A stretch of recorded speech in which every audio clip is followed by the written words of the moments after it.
In the year 1054, Chinese astronomers noticed a new guest star in the sky.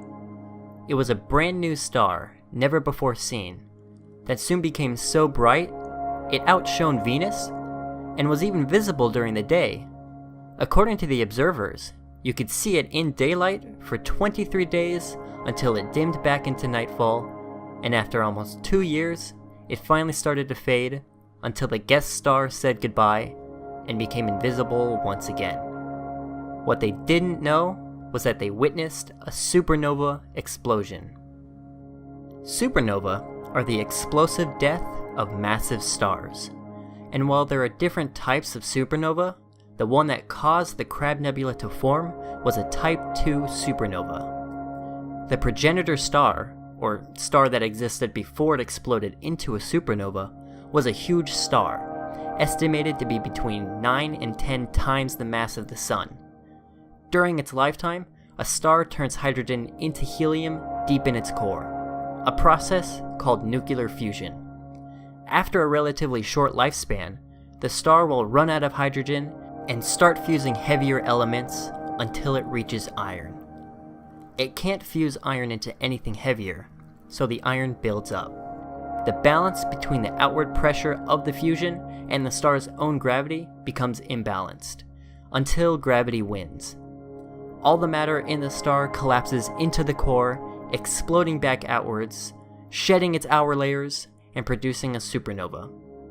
Such was the case that created the Crab Nebula. The debris that you see is the remnant corpse of a dead star.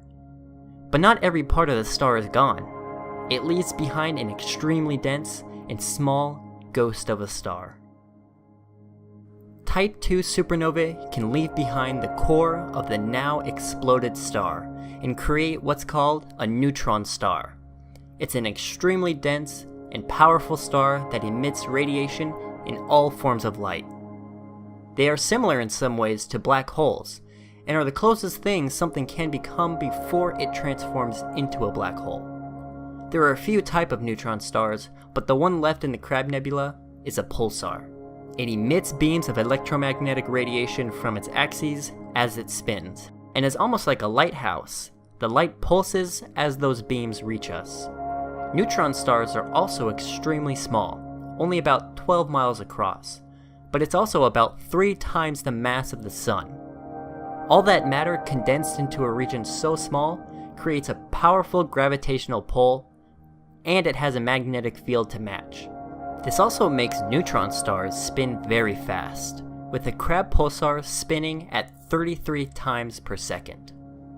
The Crab Nebula and its companion pulsar are some of the most studied objects in the entire cosmos.